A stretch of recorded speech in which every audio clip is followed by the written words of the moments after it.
Welcome to the January 21st, 2026 meeting of the Auburn School Committee. Please join me in the Pledge of Allegiance. I pledge allegiance to the flag of the United States of America and to the republic for which it stands, one nation, under God, indivisible, with liberty and justice for all. I'll start down here on my right with introductions. Ian Poisson, Ward 5. Lydia Chapman, Ward 4. Corin McGuigan, Ward 1. Misty Edgecombe, Ward 2. Pamela Albert at large. Sue Doris, Superintendent. Jay Rich at large. Adam Platts, City Council Representative. Amanda Kuchar, Business Manager. Scott Anier, Assistant Superintendent. Thank you, everyone. And Pat could not be here tonight, neither could Calvin. Starting with our consent agenda tonight, I'll entertain a motion to approve tonight's consent agenda, which includes the approval of tonight's agenda, the approval of the minutes of the January 7th, 2026 meeting, as well as the recommended following certified contract for Jennifer Valdez at AMS. Do I have a motion? So moved. Jay, second. Corin. All those in favor? Motion carries. I'm going to move on tonight to our recognitions. Dr. Doris. Thank you. Tonight we are recognizing an educator whose dedication to learning and professional growth inspires us all. This evening we are proud to celebrate Dr. Brianne Crocker, who has achieved the significant milestone of earning her doctoral degree, an accomplishment that reflects years of commitment, perseverance, and excellence. At this time, I'd like to invite Dr. Crocker up, as well as her principal, Mr. Davis, who will share more about this remarkable achievement before we present her certificate of recognition. I'm right up here in the front. Yeah. You're in the spotlight, Bree. So thank you all for taking a moment to celebrate this amazing staff member. Bree Crocker, for those of you who don't know her, is a 14-year veteran teacher at Sherwood Heights. We've been very fortunate to have her there. I worked alongside her as a colleague, and now I'm a principal, and I couldn't be more proud of the work she's done, and for her to attain her doctoral degree from Walden University with a focus on the perspective of play-based learning in the kindergarten classroom is absolutely stunning, and it was so wonderful to sit in to see her do a presentation. It was fascinating. She was so well organized. It really does speak to what Dr. Doris just said. She persevered, 4.5 years of hard work and working towards this incredible accomplishment, and Sherwood Heights is so lucky to have her on staff, and so thank you, Bree, for being such a wonderful addition, and congrats on your degree.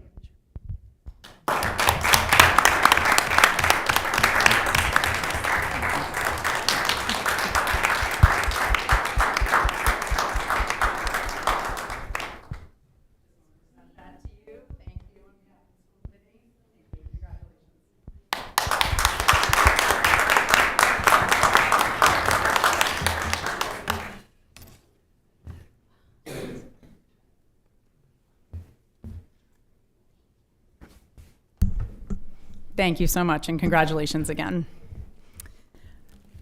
I'm now going to open it up to public comment if there's anyone here who would like to address the Auburn School Committee this evening. Please keep in mind that public comment is not designed to be a discussion, but an opportunity for the school committee to listen. I ask that you maintain civility and respect, including refraining from using vulgar or obscene language. Keep your comments to 3 minutes or less, and refrain from commenting on any specific school personnel or students as prohibited by our policy and state and federal privacy laws. The committee will hear comments from residents of Auburn School Unit first. When stepping to the podium, please state your name, town, or city of residence, and your affiliation with the Auburn School Department. Welcome. Thank you. My name's Quentin Chapman, 51 Eastman Lane. My issue, bear with me, with great angst I'm here. So I keep hearing about this 97% graduation rate, and then you look at the stats and we're at the bottom 80% as far as schools in Maine, and then you look at Maine schools and we're at the bottom there. Proficiency learning, social emotional learning has failed. I know what we're I know what we're doing isn't working. My question, or my statement for you to ponder, is what are we going to do different? I know that Governor Mills had mentioned she wanted to go to, it escapes me, proof learning. I'm sorry. You're familiar with what I'm... Are we making changes? Anything going to be different? Because we're failing. We're doing terrible. The kids leave here, they go to community college, they don't know how to read a tape measure, they can't do fractions, and they can't read to comprehend.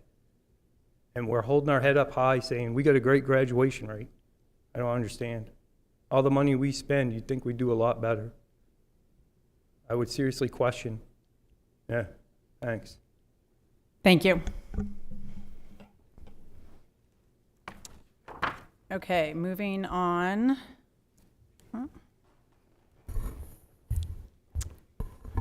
Back to the right screen. Moving on tonight, we're going to move on to our presentation, which is our AMS Advisory Committee recommendations. Dr. Doris. Thank you, Chairperson Albert. Tonight, we will be providing an update on the AMS project, and we'll be sharing the recommendations of the AMS Advisory Committee. The presentation tonight represents the culmination of a year-long planning process focused on transitioning to a grades 6 through 8 middle school. So over the past year, our committee met on a regular basis to review the educational, programmatic, and facility considerations and to develop recommendations for the school committee. I want to thank members of the AMS Advisory Committee for their time, commitment, and collaborative approach. We really appreciate their service to the district. And tonight we're going to begin with Mr. Anir presenting the committee's recommendations and also the context of where those came from. And this will be followed by Stephen Frazier from Harriman Associates, who will review the proposed renovation concept and timeline. And then we'll then open the floor for questions. So, Mr. Anir, I will turn this over to you. Yes, thank you. We've been discussing this topic for many months now, and as we go through the slides, we'll kind of give some historical perspective to have some understanding of how we get to where we are to today.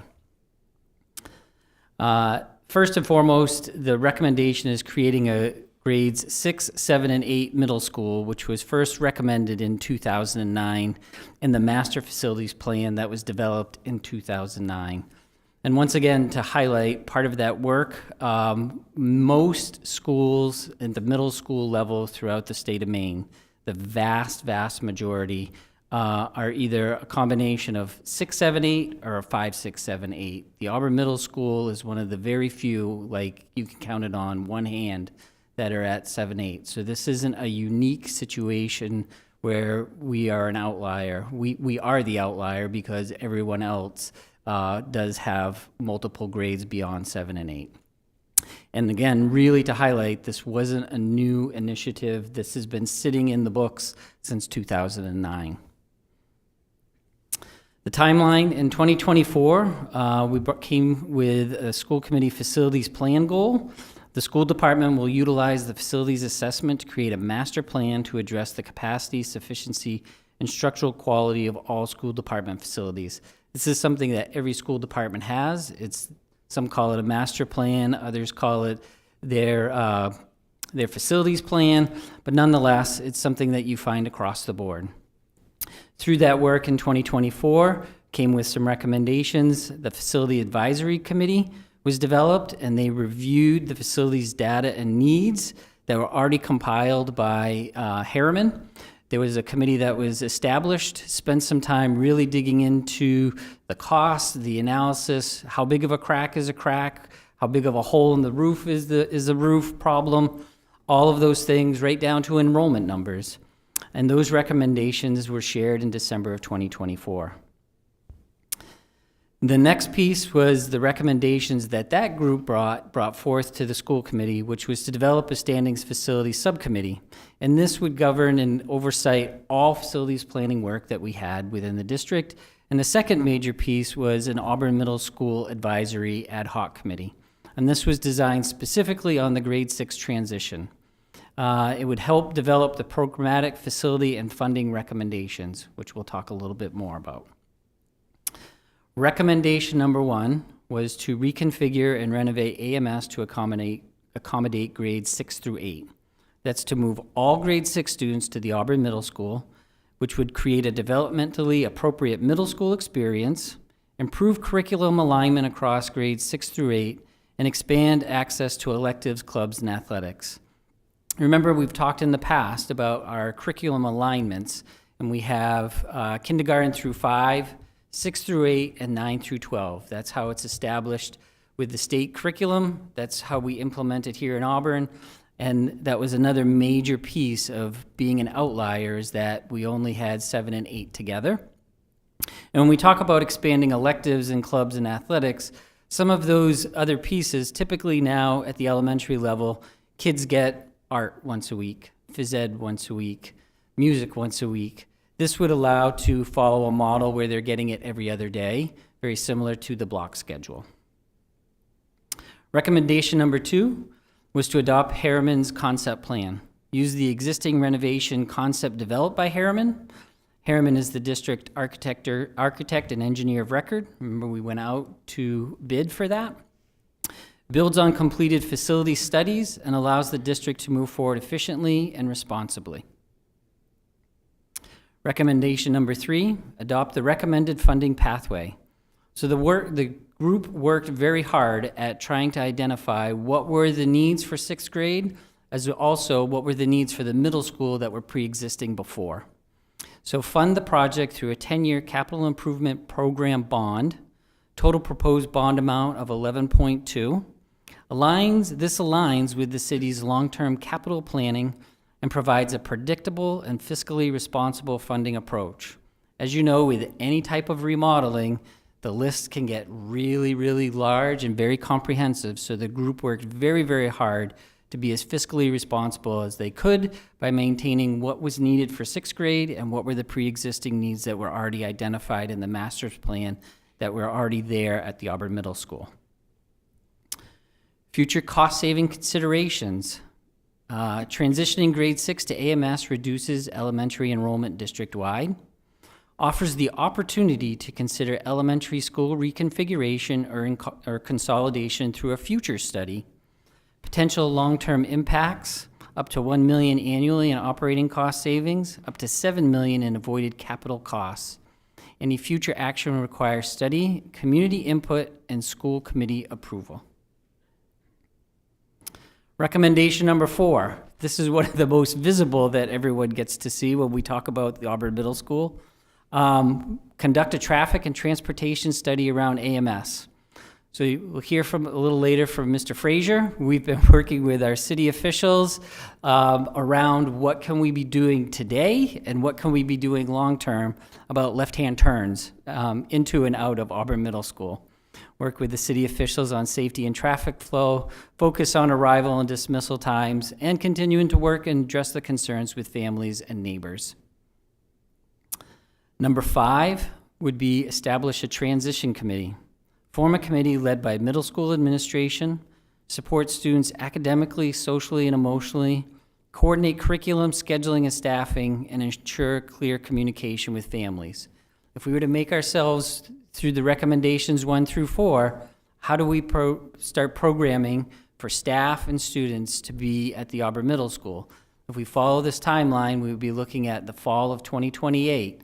That allows us to put some folks together to talk about how do we meaningfully make sure that we're bringing staff into the building to get comfortable, align their curriculum where they would be working together instead of in 6 elementary schools, have the existing staff prepare for new staff to be in the building, as well as prepare having another grade in the building.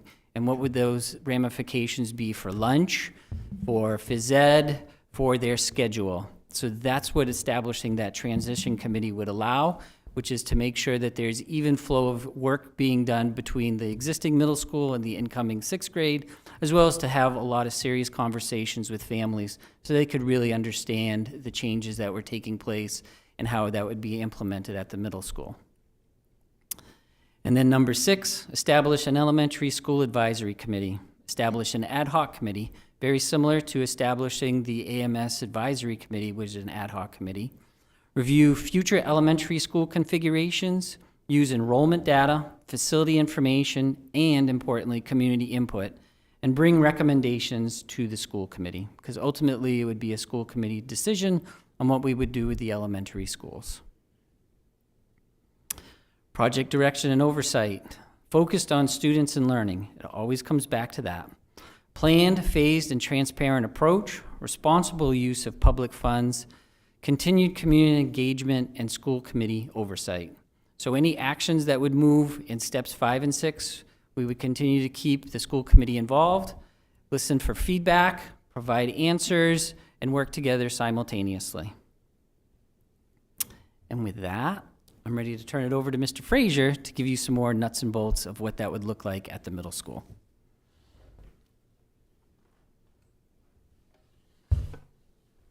Good evening, Stephen Frazier from Harriman. We'll go through this slide presentation. Stop me if you've got any questions. The overview is current concept and phasing plans and where we are with the design. We'll go through the scope of work, which we've worked on together for the last several months to refine that scope and fall within that budget that parameters that we've set. We've got some estimated project cost.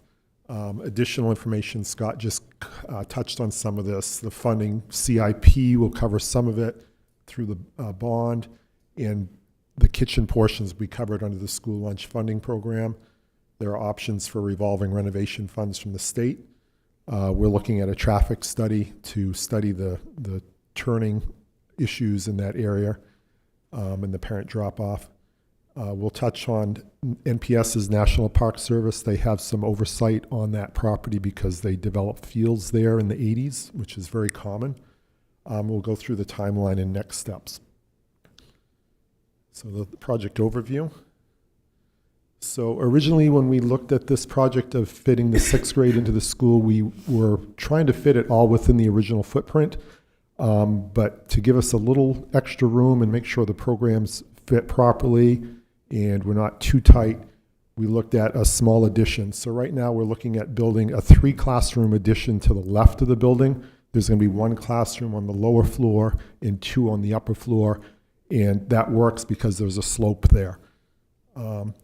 So on the lower left side of the building, the lower left wing, that area is currently the old industrial arts area, the art program, and some other classroom support spaces in the back.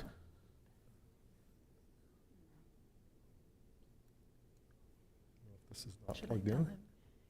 Let's hope it runs. Okay.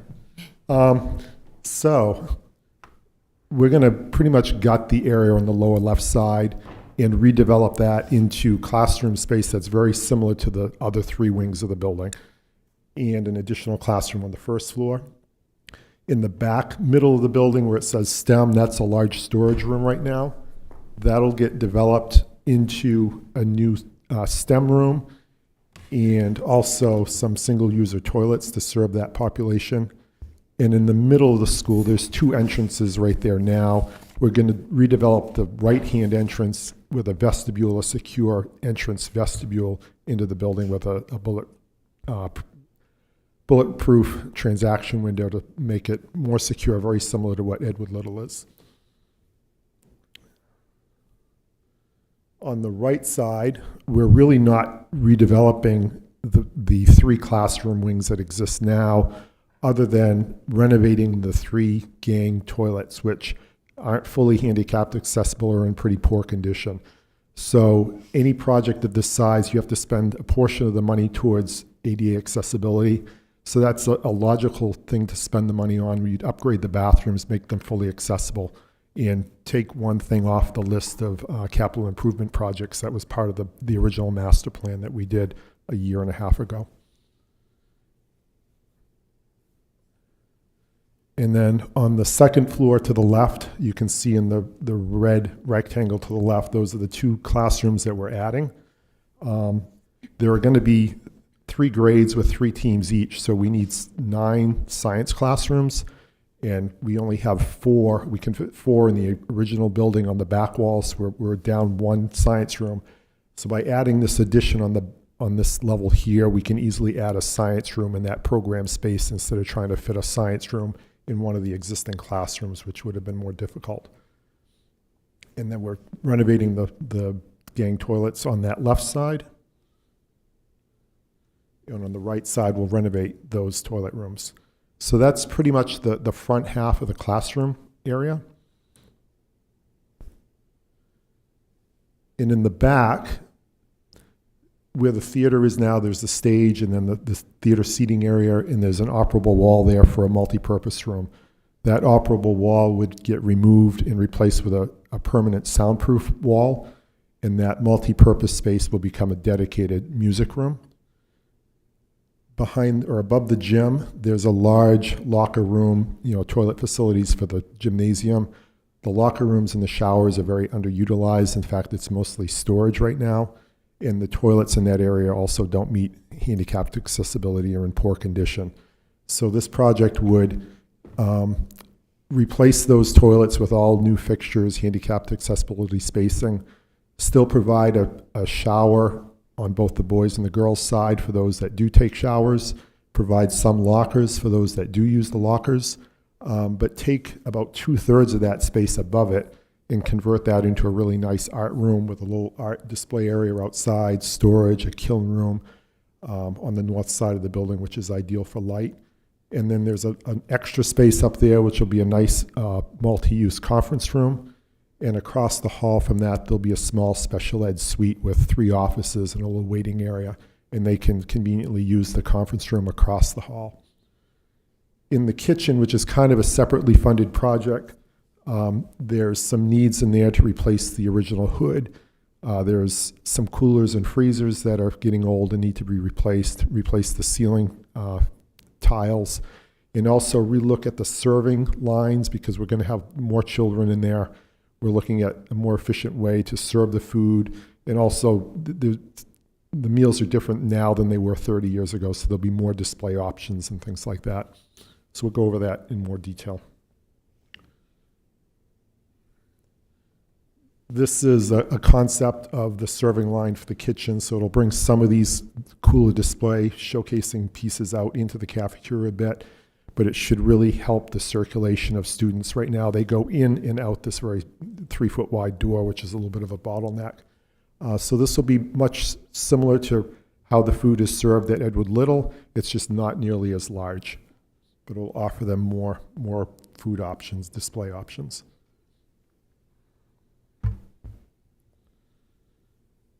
And the question is, how do you do all this work while school's in session? So it's likely going to be a phase project that starts, say, early spring or summer, go through that summer, through a whole school year, and then probably through the second summer. So we call those summers the summer slams because we try to fit as much as possible into those 2 to 3 month periods. The first phase is the largest one because it includes the addition, which is going to take about a year to build. So ideally, we'd get kind of in the ground in the springtime before the kids get out to start those foundations. And that would go through the summer and through the fall and try to complete that by December or so. In that phase, it would include most everything on the bottom left of the building, which is convenient because we can close that off from students. They're working below the students, so the noise won't be nearly as bad as if they're working above the students. And then phase 2 will be that spring semester of 28. So there'll be kids in the building. So we're a little bit more limited on what we can do. We may try to get the foundations in for the new vestibule out front and use the adjacent door. And then that work can be done that following summer. And I may switch back and forth between these slides a bit. Also in that phase 2, we could do the art room stuff out back and possibly the music room. The advantage is by phase 2, we'll have that whole new wing of the building that we've renovated downstairs, and the 6th grade won't have moved up. So there'll be quite a bit of extra room to move kids around to make this possible. And then that last third phase will be the summer of 28, and we'd likely do the big kitchen project because we obviously can't do that when school's in session, and most likely the gang toilet rooms and some of these operable petitions, which are, some of them are required, some of them are kind of optional and maybe alternates in the project, depending on how the pricing comes out. And this is the list of scope items that we've gone through to include in this project, and we've broken it up into 3 buckets, kind of. A lot of the items really have nothing to do with 6 through 8. It's capital improvement, repair, maintenance items that came from our master plan a few years ago. And I'll just go through these briefly. If anyone has any questions, please stop me. There are a number of sidewalks and steps outside of doors, handicapped accessibility things at exterior doors that we want to address, both from a safety and an ADA standpoint. The front main stairs, the big brick stairs, the stair treads need to get replaced, and those large wooden handrails don't meet code and are unsafe. We would replace those. There's some minor flooring repairs in the gymnasium, some more sidewalks, and the 3 gang toilet renovations in the school classroom part of the school. Typically through the school, it's 40 years old now. There's been a lot of roof leaks. We'd like to go through and replace all the ceiling tiles and the ceiling grids that are kind of that black-brown color. We'd like to paint those to make it a little bit more modern looking. Of course, that won't happen until the roof is replaced, which is on the bottom. And then replace some of these existing operable walls between classrooms is a desired, but we'll see where the pricing comes in. And then to finish up the list of maintenance repair items, the locker room renovations. On the right side of the building, on the back wall behind the right wing, there's a lot of water leakage through that foundation, so we want to excavate that, properly waterproof that so we can repair those classrooms. I think there's 1 or 2 right now that aren't being used because of water damage. And there's some mechanical systems, especially in the classrooms, that we want to replace. One of the big items is install a new fire alarm system. The fire alarm system is original. We can buy devices for it still to expand into the new area. The issue is if the main fire alarm control panel were to fail tomorrow, we can't replace it. So the prudent recommendation would be, we're doing all this work, now's the time to replace the entire fire alarm system, expand it into the new additions, and avoid kind of having to do that same work down the road if that fails. And the new system obviously will meet all the current codes with the voice evac. And the sprinklers in the building are another thing that we're not quite sure about. It's the building's at the age right now that the sprinkler heads should be tested or replaced. So we may look at testing a number of sprinkler heads and see the condition, and we may get 10, 15 more years out of them. If not, we should plan on replacing all the sprinkler heads. And the reason for that is over time they get kind of contaminated with sediments in that rust from the pipes and such. So that's where the testing would let us know more information of the condition. So those are all kind of the maintenance repair items. This list is the work necessary to get the 6th grade into this building. So we've got 4 operable walls that we need to plan between some classrooms to make the programming work. We've got the 3 classroom, 2-story addition to the left. All the major renovations to that existing shop and art room area to the left. Constructing the music room next to the theater. Building a secure vestibule, which is kind of, is it in the 6-8 or is it renovation? Some of these are not black and white, but right now it's shown as the 6-8 scope because it's improving the programming. Constructing the art room, special ed offices out back, repave the front walkway between the bus drop-off and the main entrance because we're going to be doing that vestibule in there, and that would get disturbed anyway, so it'd be time to freshen that up.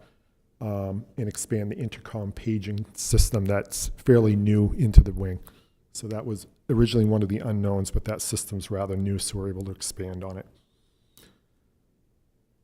In the final scope of work, which is covered under the food service budget, we went over briefly, replace all the ceiling tiles in the kitchen. They're rather old, and we'd replace them with something that's washable and meets the food service guidelines. provide all that new kitchen equipment for the serving line. Most of that's original, and this would replace all that serving line equipment. A new kitchen hood over all the cooking equipment. A kitchen tilt skillet, which is a skillet that you can tilt so you can get the product off the skillet into pans for easier serving. And you're also able to tilt it and wash it out into a floor trough, which really makes it more efficient for staff. And it's something that Chris has been trying to install in all the schools. In the cooler freezer, there's an existing cooler freezer that was originally in the school, inside the school, that are old, and we're going to replace that with one large cooler. And there's an existing smaller freezer outside the building, which is in poor condition. We're going to replace that with a larger freezer. And we're seeing, typically in schools, the cooler freezers are getting much larger because of the increased food programs for weekend and breakfast and all that. So this is a very common thing that we're seeing. And then adding a large overhead door between the kitchen and the cafeteria to make the serving line function. And this is just a summary of these costs. So you can see a lot of the cost is really in maintenance of the building. It's not this 6.8 project. So about 6.3 for maintenance and repairs of the building. That really has to happen whether the 6.8 project happens or not. And about 4.89 million to make the addition and the changes for the 6th grade to move into that school. So the bond amount right now is like just below 11.2, which is right on the edge, but we've got some options to get that lower with some of these operable walls that we may or may not do, and whether we do sprinkler head testing or replacement. So I think that gives us a little bit of room to work there. And then the kitchen budget is $626,000. So additional information, we'll go through this. The repairs, the renovations in this 6.8 project would be funded through a bond under the CIP program, and the kitchen upgrades would be funded through the school lunch program.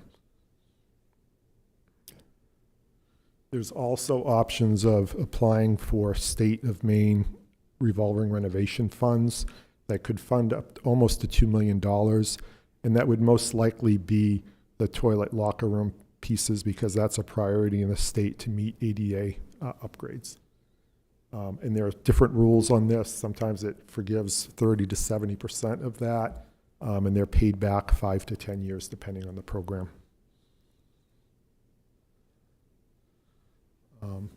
We met with a group that's doing a traffic study right now on Court Street and Minot Avenue with the Maine Department of Transportation, Gold Palmer, and it used to be AVCOG. I'm not sure what AVCOG is called now, but they do pedestrian bicycle safety.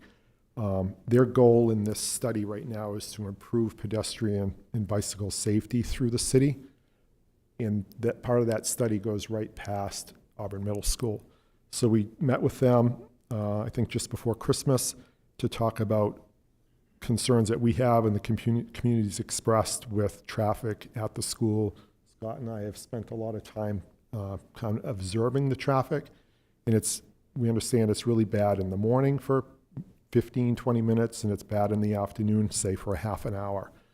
The important thing with that is the state doesn't really look at that as a priority in terms of funding a traffic light or something. It's just they're too small of durations to justify the state spending money for a traffic light.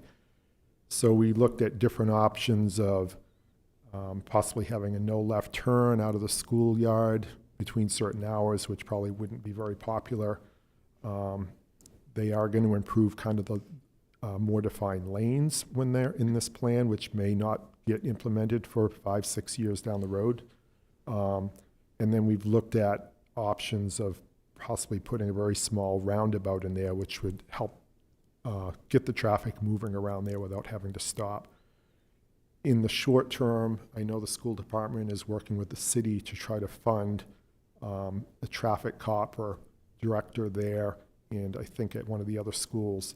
And that does seem to improve the situation a lot when there's someone there directing traffic in and out of that area. So that's probably the likely short term. We We're recommended to get a traffic study done, and we're working with Goral Palmer to get a proposal for that, as that'll be part of, required for planning board approval.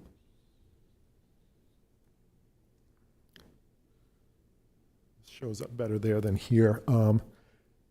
NPS, National Park Service. So in the 80s, the National Park Service funded a lot of play fields, recreation areas, athletic fields throughout the country, and we run into this a lot on school projects. There are probably a couple dozen of these projects just in the Lewiston, Auburn area.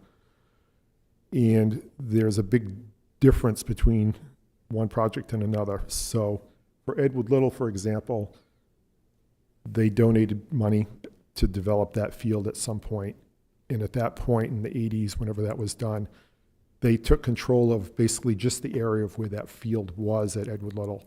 And when we moved that field, we had to get permission to move it. And they said, you have so many months, and we were able to move it and reconstruct it nearly on the same site. The difference between Edward Little and Auburn Middle School is on Auburn Middle School, they retained control of the entire site. So National Park Service has their finger on the whole site, and you're very limited on what you can do. You can't build anything.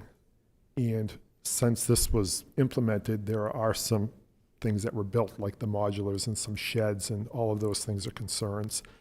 And we can't build the addition without some agreement. So we actually just set up a meeting today with Doug Beck next week. He's from the National Park Service. So we're going to discuss our options. The most likely thing is to acquire some land adjacent to here or somewhere else to offset the land that's getting used up by the modulars in this addition and the shed and the dumpsters, all the things that they would consider an encumbrance. So we're working towards a resolution on that because it'll have to get resolved before we get permission to do the addition. So this is not uncommon. We've dealt with it on a lot of school projects, so it's just a process we have to go through. Project timeline and key milestones. So we started this July 2025, and we are finishing up this first orange scope, getting ready for kind of a final decision around in June. We would need about 9 months to design the construction drawings for this project, and we would look to bid it kind of March 2027, start construction 2027, April, and finish it up the end of the summer in 28 for a move-in of the 6th grade in 2028 fall. This is showing 4 phases. I think the phases I showed earlier are 3, but it kind of melded 1 and 2 together. And this is the timeline that we've gone through. We're pretty much through all the meetings we've had with the different advisory and committees. And the next steps. That's all I've got. Probably missed a slide, but we're looking forward to finishing up our drawings and completing a package probably before the end of February. Great, thank you. Does anyone have any questions for our presenters before we move on? Yes, Adam. I've got two questions. Thank you for that presentation. My first question is, okay, so I know later in this meeting today we're going to be voting to proceed with the recommendations of the committee. My question is, if we proceed and as a school committee we proceed, this will end up going to the council to be voted on at some point with regard to a CIP bond, correct? My question is how much money would we have to outlay between now and that potential vote by the city? Because what if the city doesn't approve this? What if, for whatever reasons, what if we hit a stopping point? How much money will we have expended in this project between now and, I think that vote could happen during this budget cycle in the next few months. So I wouldn't expect it to be a lot, but I'm just curious what type of expenses would the school committee encounter in the next 4 to 5 months pre-construction? So this first year of the project, Harriman Associates have a service agreement with the school department, and it accounts for about $130,000. And that was all of the work that we've done over the last almost year, I would say, of all of the research of our master plan, kind of digging deeper, and then going into this middle school project possibility. There are no other expenses that we expect to see before we know if we can move on to the next step. If we look at the timeline that Mr. Fraser showed, there's kind of a gap in there. Once we get to March and we start talking about the budget, we wouldn't be doing anything until the budget passes. Thank you. And that's kind of the answer I was hoping to hear. It gives me confidence. Passing a measure like this today doesn't necessarily add any financial liabilities onto us as a board per se. It will down the road, but there's still several moments where we'll have to make decisions to continue, and those will come with financial implications. So thank you. That was my first question. My second, again, jumping forward to something we'll talk about in a few minutes, but the state revolving funds, renovation fund. We're eligible for up to $2 million of that over a 5-year period. Two-part question. Would it be our intent to apply for all $2 million for the Auburn Middle School project? And furthermore, how would that play out in the timeline of us bonding potentially $13.2 million, then receiving these funds after the fact? Would we be in a position where we wouldn't spend all of that bonded money and then would have to repurpose it to other CIP projects? That's exactly what it would be. So we're looking at $11.2 million for this project, and that's what we would be looking to bond for FY27. And we wouldn't be applying until next October, this coming October, for the SRF. I don't believe the gang toilets are a $2 million project, but it would be about $1.5 million, I think, if we look at the ADA compliance pieces that we would qualify for. So about $1.5 million, so you can figure $9.7 million would still go towards the project. And as Mr. Fraser said, the costs 2 years from now could come in slightly different from what we're seeing. But we would have already bonded at that point, so those additional funds would go towards other maintenance needs, facility needs. Great, thank you. Jay? Just to kind of piggyback on what Adam asked, what is the probability of us receiving that grant money? Are you speaking of the SRF school? So as Mr. Fraser said, the state kind of has some really specific needs that it's looking at when it comes to facility maintenance, and ADA compliance being one of the major things that it's looking for. That's not to say that, we'd be in the top 10 for receiving it. It just means that with our needs, that would catch their eye a lot faster than some of the other requests going out there. I'd have to go through, and I can do this for next month and look at, or our next meeting, and look at how many schools receive compared to how many apply, what those projects are. We haven't received any data on what's being accepted for this year's revolving funds. But I could look at the 2 years past and take a look. But I just think that the project that we're doing has enough of a need in the